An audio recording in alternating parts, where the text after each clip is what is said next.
Welcome to SK Education Track, ଏକ motivation bye skate foundation. ରାସ୍ତାରେ ପଥରଟିଏ ପଡ଼ିଛି। ସ୍କୁଟିରେ ମା' ଝିଅ ଯାଉଥାନ୍ତି। ଝିଅ ଦେଖିଲା ରାସ୍ତା ମଝିରେ ପଥରଟିଏ ପଡ଼ିଛି। ମା' କହିଲା ଝିଅକୁ, ମୁଣ୍ଡ ପୁରାନା, ବସିଥା। ଏହାର କିଛି ସମୟ ପରେ ଟ୍ରାକ୍ଟରଟି ଆସିଲା। ଟ୍ରାକ୍ଟରରେ ବସିଥିବା ମୂଲିଆ ଶ୍ରେଣୀର କର୍ମଚାରୀ ଭିତରେ ଜଣେ ପଚାରିଲା ଆଉ କହିଲା, ପଥରଟା ଟିକେ ଉଠେଇଦେବା କି? ଡ୍ରାଇଭର କହିଲା, ମୁଣ୍ଡ ପୁରାନା, ତୋ କାମ ତୁ କରେ, ଧୀରେ ରହ। ଏହାର କିଛି ସମୟ ପରେ ପଲ୍ସର DTH ଆସିଲା।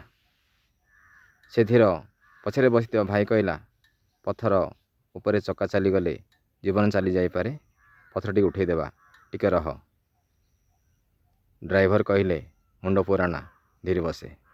କିଛି ସମୟ ପରେ 4 ହ୍ୱିଲର ଆସିଲା, VIP ଗାଡ଼ି ଆସିଲା।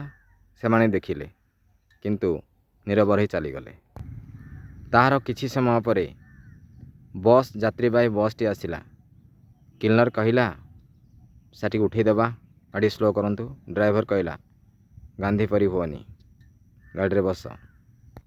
କିଛି ସମୟ ପରେ ଅପରାହ୍ନର ସମୟରେ ଥିବା ବୟସ୍କ ବ୍ୟକ୍ତି, ବୁଢ଼ା ଓ ବୁଢ଼ୀ ଆସିଲେ।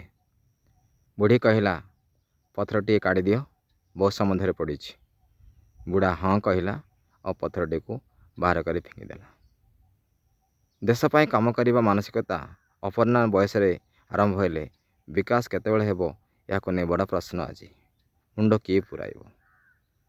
ଏପରି ଉକ୍ତି କେତେ ଠିକ୍ ଆଉ କେତେ ଭୁଲ, ଆପଣଙ୍କର ମତାମତ ରହିବ। ଏକ motivation by SK Education Track.